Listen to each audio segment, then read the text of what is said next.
Hello friends, M Cash Technology में आपका स्वागत है। फ्रेंड्स, आज की जो हमारी वीडियो रहेगी वो 5G मोबाइल के ऊपर रहेगी। इस वीडियो में हम देखेंगे जो लेटेस्ट 5G फ़ोन आ रहे हैं उसमें दो दो सीपीयू होते हैं, 4 से 5 टाइप की पावर आईसी होती है और एक क्लॉक जनरेटर आईसी भी होती है। इस वीडियो में समझेंगे कि ये सारी आईसी आपस में कैसे इंटरनली कनेक्ट होती हैं, कौन कौन इस सप्लाई इनको आपस में कनेक्ट करती है। अगर उन सप्लाई में कोई दिक्कत आती है तो फ़ोन हमारा डेड हो जाता है। तो उन सप्लाई के बारे में सब कुछ हम इस वीडियो में देखेंगे। फ्रेंड्स, अगर आपको इस वीडियो से कुछ सीखने को मिले तो प्लीज़ लाइक करें, शेयर करें और सब्सक्राइब करें, और बगल में जो घंटे का आइकन है उसको ज़रूर दबाएं। फ्रेंड्स, अगर आपको मोबाइल रिपेयरिंग में कोई भी दिक्कत आती है किसी भी टाइप की, तो आप मेरे को व्हाट्सअप नंबर पे आप नीचे मैं उसमें डिस्क्रिप्शन में अपना व्हाट्सअप नंबर दूंगा।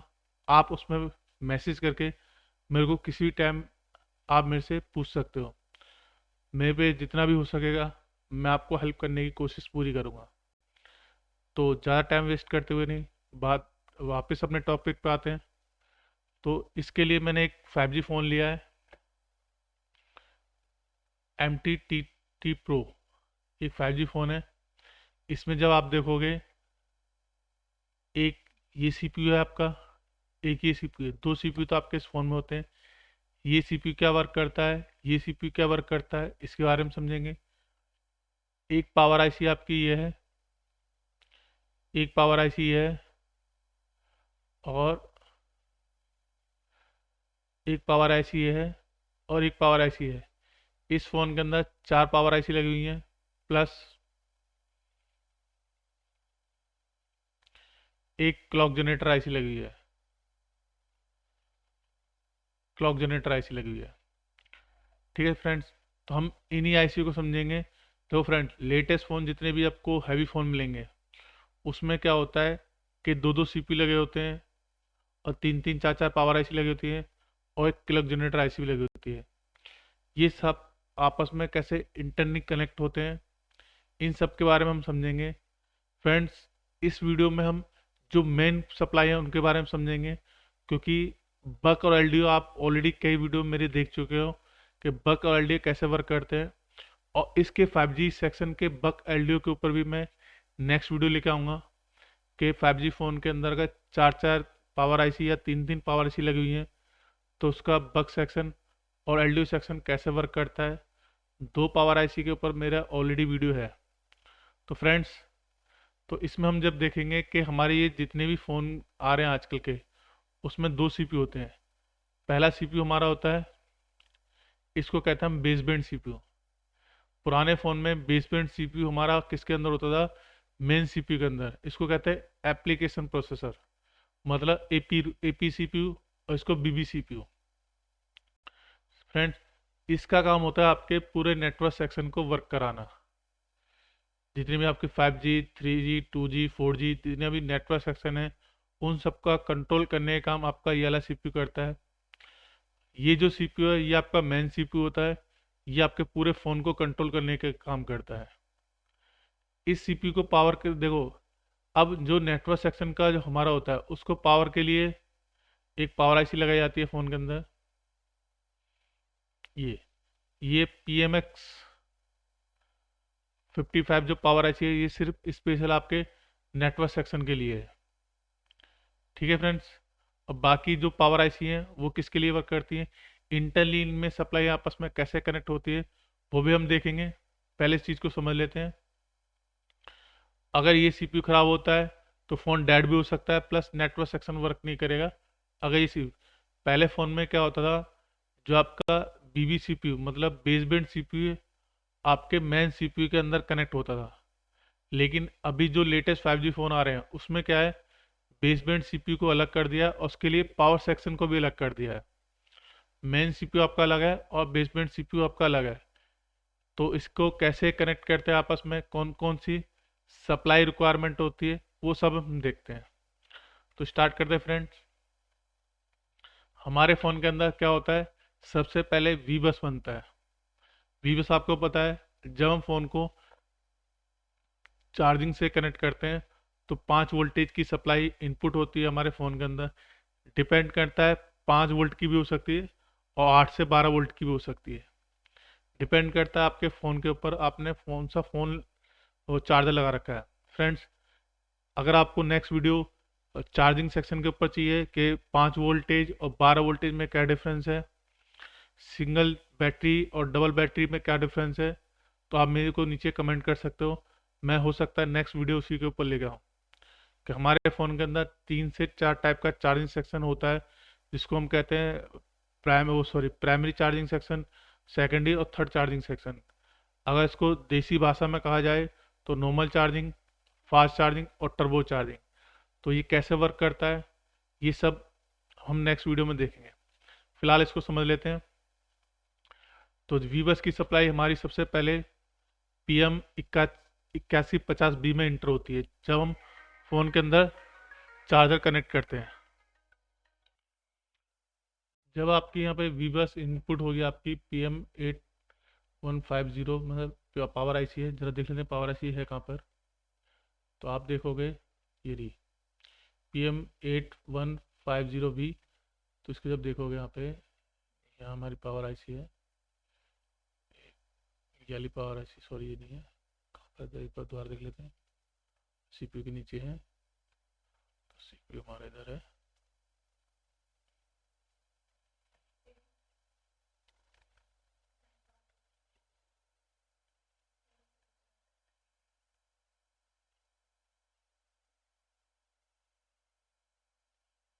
ये हमारी पावर आईसी यहाँ से कॉपी करा और उसको कर दिया पेस्ट। तो इसका 5 नंबर पार्ट है, ये 2 नंबर, ये 4 नंबर, और यहाँ से ये दो भी पेज पावर, सॉरी ये नहीं है, ये रहा। देखो यहाँ से देखोगे आप, वी बस यहाँ से आपका इनपुट हो रहा है, ठीक है जी, और ये हमारा यहाँ से वी पेज आउट है।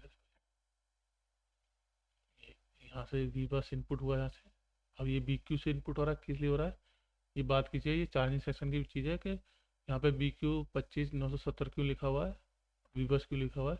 तो ये हम जब चार्जिंग सेक्शन पढ़ेंगे उसमें इस चीज़ को समझ लेंगे कि यहाँ पे क्यों लिखा है। यहाँ पे वी बस इनपुट हो गया और यहाँ से सप्लाई देखो, आपकी VPH कॉल के थ्रू यहाँ से VPH आपका आउट हो रहा है, ठीक है जी। तो पहले आपका VPH बनेगा, VPH के बाद क्या होगा जी, ये जो हमारी पावर आईसी है VPH आउट करेगी किस किस के लिए, PM8250 के लिए,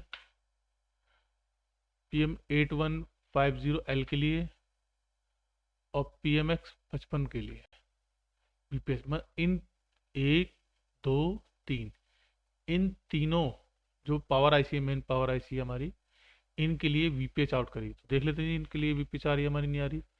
तो पहले हमारी ये हमारी देखो कौन कौन सी है, देख ले बार दोबारा देख लेते हैं। PM8250, तो PM8250 कहाँ पर हमारी, दूसरा ले उसमें होगी, सॉरी इसको थोड़ा ऊपर करते हैं। ये रहा जी PM8250। तो इसमें लेआउट में जाएंगे हम, इसको ज़रा कॉपी करेंगे, कॉपी करा, कॉपी करने यहाँ पेस्ट करेंगे, ये रहा जी। तो यहाँ देखो VPH मिलेगा आपको इनपुट,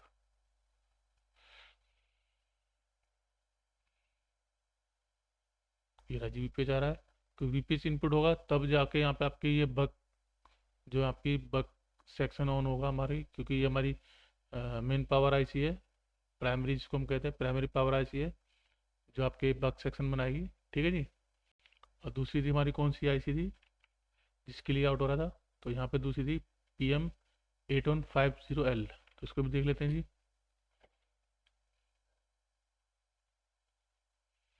तो L वाली आईसी हमारे ऊपर वाले इसमें होगी, ये रही जी PM8150L। तो यहाँ देखोगे तो इधर ये वाली कॉपी करोगे और यहाँ करोगे इसको पेस्ट, नेक्स्ट इधर आ जाएगी, ये कहाँ गई, ये रहा पेज। तो यहाँ भी पेज इनपुट हो रहा है, उसके बाद इसके भी जो बक सेक्शन कोयल, बक सेक्शन हमारा जो ये बक कोयल लगी हुई है ये रही सारी, इनमें से आपका वोल्टेज यहाँ से आउटपुट होगा बक सेक्शन की, सारे बक कोयल आपका सेक्शन आउट होगा। ठीक है जी। तो जब यहाँ पे आपका, जब अब इसमें और देख लेते हैं PMX वाली में, ये कहाँ पर है, तो ये हमारे नेटवर्क सेक्शन के लिए होती है बेसिकली, जो देखकर बताता हूँ आपको, किधर है, ये रही। ठीक है जी। इसको देख लेते हैं नेटवर्क सेक्शन के लिए, ये रही, कॉपी करोगे इसको, जूम करोगे थोड़ा सा, ये हमने यहाँ जूम कर लिया। ठीक है। और इसको जब यहाँ पे पेस्ट करेंगे, ये रहा जी, ये देखो यहाँ भी पेज आउट हो रही है। अब जो ये हमारी नेटवर्क सेक्शन के लिए, तो जितनी भी नेटवर्क सेक्शन के लिए वोल्टेज आउटपुट होंगे यहाँ से आपके, तो यहाँ पे लिखा है मॉडम। ठीक है, यहाँ से वोल्टेज आपके आउट हो जाएंगे। ठीक है जी। ये एक पार्ट है, अभी और भी पार्ट है इसके, जैसे कि देखो एक पार्ट ये रहा, यहाँ पे देखो, ये देखो LDO सेक्शन है इसके अंदर सारा, इधर देखो बक सेक्शन है, तो सबके लिए कहाँ अलग अलग, ये अलग उसके लिए जा रहे हैं नेटवर्क सेक्शन के लिए, क्योंकि ये जो पावर IC हमारी नेटवर्क सेक्शन के लिए है, तो नेटवर्क सेक्शन में जितने हमारे एल वो लगे रहते हैं, आपके PFO लगे रहते हैं, फिर बैंड पास फिल्टर लगे होते हैं, उन सब के लिए ये वोल्टेज अप्लाई करती है। ठीक है जी। अगर ये वीपेज यहाँ से आउट नहीं होता, तो हमारे ये पावर IC, ये पावर IC और ये पावर, इन तीनों में से कोई भी पावर IC आपकी ऑन नहीं होगी, फोन हमारा डेड कंडीशन में चला जाएगा जी। ठीक है जी। अब नेक्स्ट क्या होगा, यहाँ से जो हमारी मेन पावर IC, इससे 1.8 की वोल्टेज की सप्लाई ऐड होगी PMK8002 के लिए। ये कौन सी IC, इसको समझ लेते हैं। ये आपकी IC होगी ये वाली, लेआउट में जाओगे, इसको ऊपर करते हैं, यहाँ पे इसको जूम करता हूँ आपके लिए, ये IC है जी, ये वाली, इसको कॉपी करेंगे और स्मैटिक में करेंगे पेस्ट। नेक्स्ट, तो ये जो IC है ये आपकी है क्लॉक जनरेटर IC। क्या है, क्लॉक जनरेटर IC।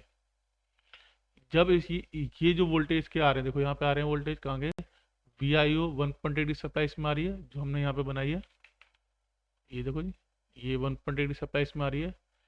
जब 1.8 की सप्लाई इसके अंदर आई, तो ये क्या होगा, इस VIO का मतलब होता है इनपुट, जो हमारी ये क्लॉक जनरेटर IC है, इसके अंदर के जो सेक्शन है उसको ऑन कर देगी। और जब ये IC ऑन हो जाएगी, तो और क्या होता है देखते हैं आगे, एक सप्लाई VD DVD बाईपास की, और इस सप्लाई की यहाँ से इस IC की ले जाएगी। देखिए जैसे कि देखो जी, इसमें आ रही है, ये आ रही है PM DVD बाईपास की सप्लाई आपकी इस IC ले है। जब ये दोनों सप्लाई इस IC को मिल जाती है, मतलब ये दोनों सप्लाई आपस में कनेक्ट हो जाती है एक दूसरे से, तब हमारी ये IC क्या होती है, ऑन हो जाती है। मतलब क्या होगी, ऑन होगी। ऑन होने के बाद क्या होगा, ये IC के पास जो क्रिस्टल लगा हुआ है, दिखाता हूँ आपको क्रिस्टल, ये देखो जी, ये लगा क्रिस्टल। ठीक है, यहाँ देखोगे जी, ये रहा क्रिस्टल। ठीक है, इस IC के पास जो क्रिस्टल लगा हुआ है, ये क्रिस्टल हमारा ऑन हो जाएगा। ठीक है, ऑन होने के बाद जब क्रिस्टल ऑन हो जाएगा, तो ये IC की जो हमारी क्लॉक जनरेटर IC है, दो सप्लाई आउट करेगी हमारी मेन उसके लिए, पावर IC के लिए। ठीक है,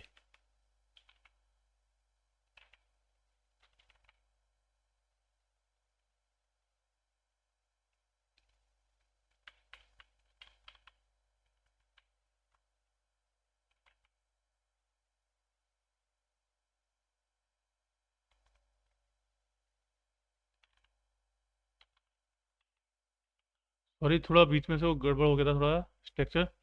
तो जब ये क्लॉक जनरेटर में, जो क्लॉक जनरेटर हमारी IC है, ये ऑन हो जाती है, तो यहाँ से जब हमारा क्रिस्टल ऑन हो जाएगा, तो ये जो हमारी क्लॉक जनरेटर IC है, ये क्या है, दो सप्लाई हमारी किसको देगी, मेन पावर IC को। पहली होगी आपकी क्लॉक इन, और दूसरी स्लिप क्लॉक, क्लॉक इन और स्लिप क्लॉक। ठीक है जी। ये जब किस लिए, क्योंकि ये क्लॉक सिग्नल बना के हमारी किसको दे रही है, इस वाली IC को देगी, पावर IC को, मेन पावर IC को। तो इसको भी देख लेते हैं हमारा। तो देखो हमारे एक तो ये रही, लिखा है ना PM स्लिप क्लॉक, और देखो PM क्लॉक इन। जब देखोगे तो नेक्स्ट करोगे, ये आ गई हमारी पावर, मेन पावर IC, ये रही आ रही है। PM850 8250, ये रहा स्लिप क्लॉक, और दूसरी सप्लाई थी हमारी क्लॉक इन। तो इसको कॉपी करेंगे, ये आ गई जी क्लॉक इन, ये रहा जी क्लॉक इन। जब ये क्लॉक जनरेटर किसको मिल जाएंगे, हमारी क्लॉक सिग्नल जब हमारी मेन पावर आईसी को मिल जाते हैं, क्या बोलते हैं, अभी तो क्या हुआ, पहले यहाँ से वी बस इनपुट हुआ, वी पेज आउट हो गई, सारी पावर आईसी ऑन हुई। पावर आईसी ऑन होने के बाद इस पावर आईसी ने किसको, जो हमारी क्लॉक जनरेटर आईसी है, इसको सिग्नल दिए। क्लॉक जनरेटर आईसी ने क्या करा, जो हमारा क्रिस्टल है उसको ऑन किया। उसके ऑन होने के बाद क्लॉक और स्लिप क्लॉक और पीएम क्लॉक की दो सप्लाई में क्लॉक सिग्नल किसको दिए, हमारी मेन पावर आईसी को। जब मेन पावर आईसी को क्लॉक सिग्नल मिल जाते हैं, तो मेन पावर आईसी क्या है, 3 सिग्नल आउट करती है आपकी, power on reset, slip clock और LNBB क्लॉक। ठीक है जी, किसके लिए, हमारे जो मेन सीपीयू है उसके लिए।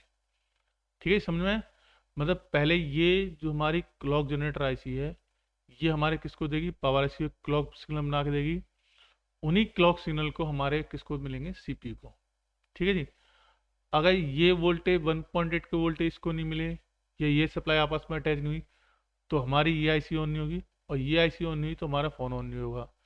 इसके बाद जब ये क्लॉक सिग्नल बना के क्रिस्टल के थ्रू जब इस आईसी को देगी, अगर इनमें से दो सप्लाई में से कोई भी आईसी खराब, सप्लाई खराब हो जाती है, तो जो हमारी मेन पावर आईसी है उसको सिग्नल नहीं मिलेंगे, क्लॉक सिग्नल नहीं मिलेंगे, तो भी हमारा फ़ोन डेड हो जाएगा। जब हमारी जो मेन पावर आईसी है उसको जब क्लॉक सिग्नल मिल जाते हैं, उसके बाद ये 3 सप्लाई है, power on reset, slip clock और LNBB क्लॉक किसको देती है, सीपीयू को। ठीक है जी, सीपीयू को मिलने के बाद दिखाता हूँ मैं आपको। तो यहाँ पे देखो कौन कौन से सिग्नल थे, एक बार दिखाता हूँ आप, power on reset, slip clock और LNBB क्लॉक। तो देखो यहाँ पे लिखा होगा, पहला स्लिप क्लॉक, नहीं ये नहीं है शायद, इसके दूसरे उसमें है, एक सेकंड, इसकी पावर आईसी को हम कॉपी कर लेते हैं। यहाँ पे इसमें होंगे अलग अलग सिग्नल, ये देखो ये ना LNBB क्लॉक। ठीक है जी, और यहाँ पे आपका है स्लिप क्लॉक, जो कहाँ जा रहा है देखते हैं जरा, किसके लिए, सीपीयू के लिए जा रहा है, ये हमारा सीपीयू आ गया जी। और ये किसके लिए जा रहा है, उसके लिए जा रहा है आपका, अभी आगे देखते हैं। ठीक है जी, और क्या था हमारा, एक सेकंड और देख लेते हैं कौन कौन सी सप्लाई थी हमारी, पावर ऑन रीसेट, सॉरी, हाँ पावर ऑन रीसेट देखो यहाँ पे कहीं होगी, पावर ऑन रीसेट, ये रही जी पावर ऑन रीसेट सप्लाई। ठीक है जी, ये रहा पावर रीसेट सप्लाई। तो ये 3 सप्लाई हमारी किसके लिए आती हैं, मेन सीपीयू के लिए। जब सीपीयू को ये सप्लाई मिल जाती है, उसके बाद क्या होगा, एक फॉल्ट इन की सप्लाई आउट होती है मेन आईसी से, फॉल्ट इन की सप्लाई मेन आईसी से आउट होगी, किसके लिए, पावर बीबी पावर आईसी, मतलब बेसमेंट पावर आईसी के लिए, सेकेंडरी पावर आईसी के लिए, और आपकी जिसको हम कहते हैं जो आपकी वीपीएच पावर सप्लाई बनाती है उसके लिए।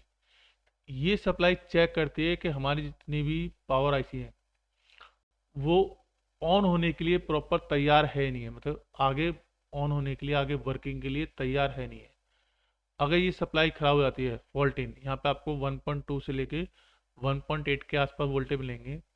अगर ये सप्लाई खराब हो जाती है, तो हमारी जो हमारी मेन पावर आईसी है, इसको लगता है कि हमारी पावर आईसी जितनी अदर पावर आईसी है वो वर्किंग में नहीं है, तो इसके कारण वो आगे के जो सेक्शन है, जो उसको बक सेक्शन बनाना है, एलडीओ सेक्शन बनाना है, वो नहीं बन पाता।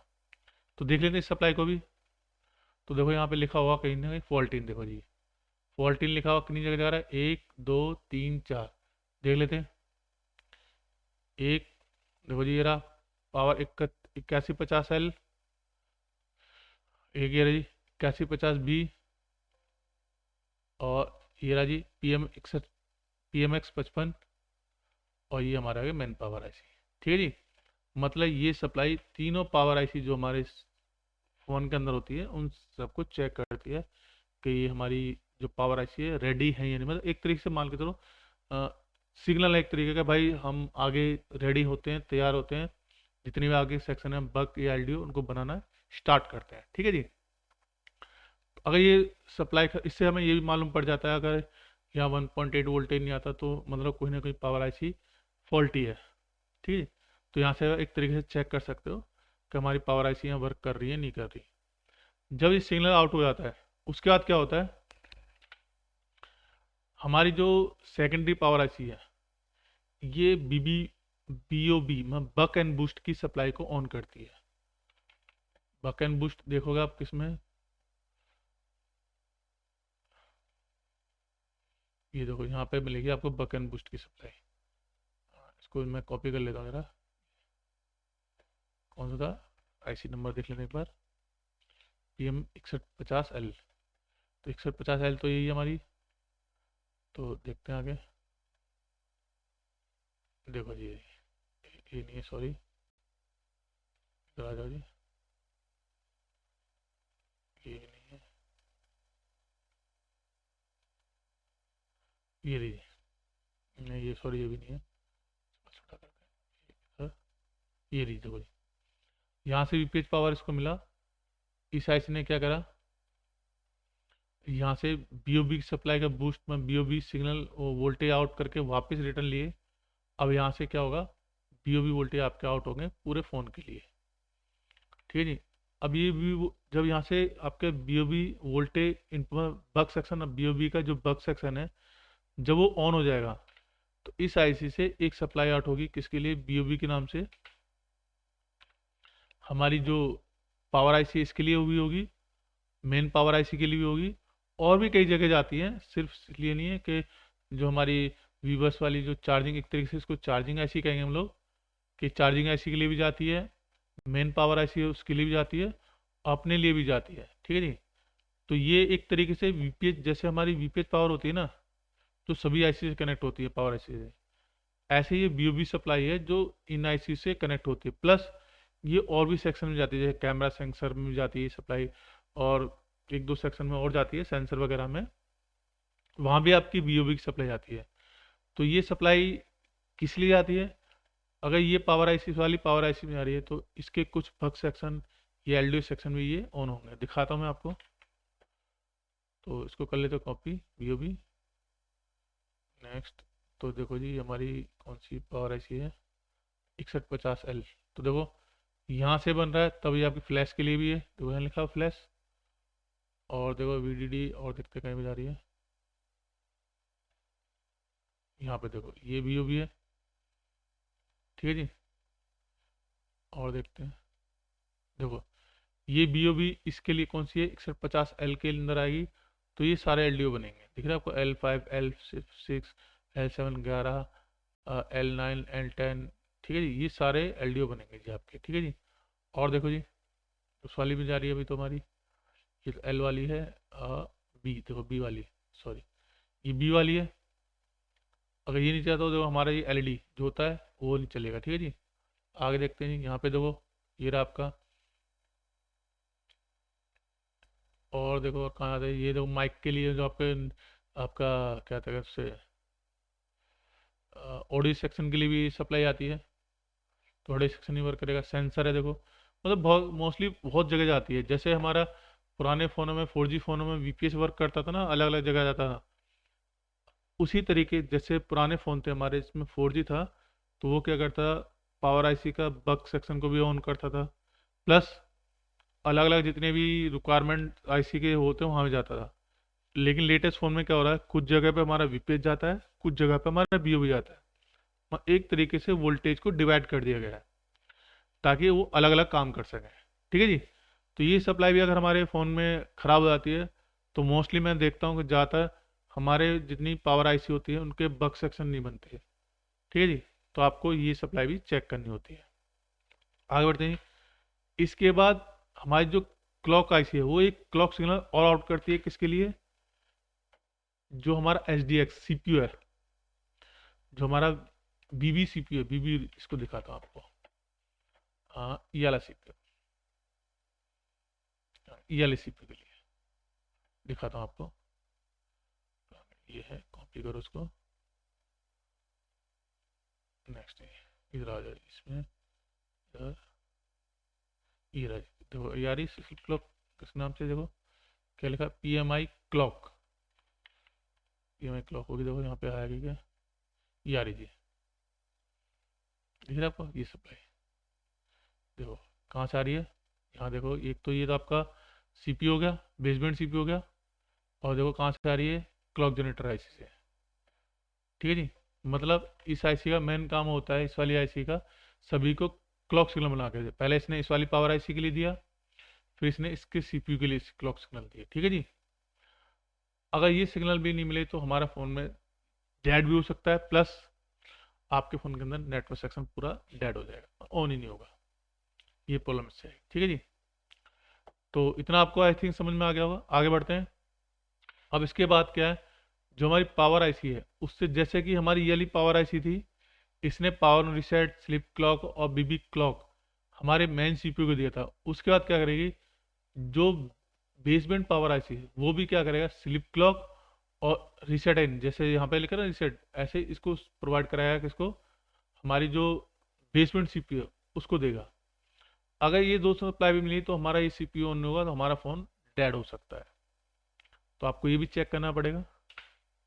अब लास्ट में क्या होता है, जब इतना सारा कंप्लीट हो जाएगा तब हमारा इस CPU का PS वोल्ट की सप्लाई किसको देगा, हमारी मेन पावर IC को, और ये वाला पावर IC किसको देगी, हमारे इस वाले CPU को। उसके बाद हमारा प्रॉपर CPU क्या होगा, हमारा फ़ोन ऑन होना स्टार्ट होता है प्रॉपर तरीके से। अगर इनमें से देखो, इतने वाले सेक्शन में से अगर दिक्कत आएगी तो मतलब नेटवर्क सेक्शन तो चलेगा ही नहीं आपका 100%, लेकिन हो सकता है आपका फ़ोन डेड हो जाए, हो सकता है कि फ़ोन भी डेड हो जाएगा आपका, लेकिन इतने में से किसी में अगर दिक्कत आती है तो 100% आपका फ़ोन ऑन हो जाएगा। तो ये कुछ मेन सप्लाई थी हमारी, जो हमारे 5G फ़ोनों में CPU जो लगे होते हैं, दो टाइप के CPU होते हैं, एक हमारा मेन CPU होता है जिसको एप्लीकेशन प्रोसेसर कहते हैं, दूसरा BB CPU होता है जिसको बेसबैंड CPU कहते हैं, प्लस एप्लीकेशन प्रोसेस के जो सेक्शन को चलाने के लिए 3-4 पावर IC लगी होती हैं, ऐसे ही बेसबैंड CPU को चलाने के लिए उसकी अलग से IC लगी होती है। तो ये सारी IC आपस में इंटरनली कनेक्ट कैसे होती हैं, उनकी सप्लाई क्या क्या होती है, कैसे वर्क करती है, इन सब के बारे में हमने समझा था। अगर आपको ये वीडियो अच्छी लगी है तो प्लीज़ लाइक करें, शेयर करें, सब्सक्राइब करें, और पास में जो घंटे का आइकन है उसे ज़रूर दबाएं। अगर आपको किसी नए टॉपिक पे या कुछ अच्छे टॉपिक पे वीडियो चाहिए तो आप मुझको नीचे कमेंट कर सकते हो। तो मिलते हैं नेक्स्ट किसी वीडियो में। ओके, बाय, जय हिंद।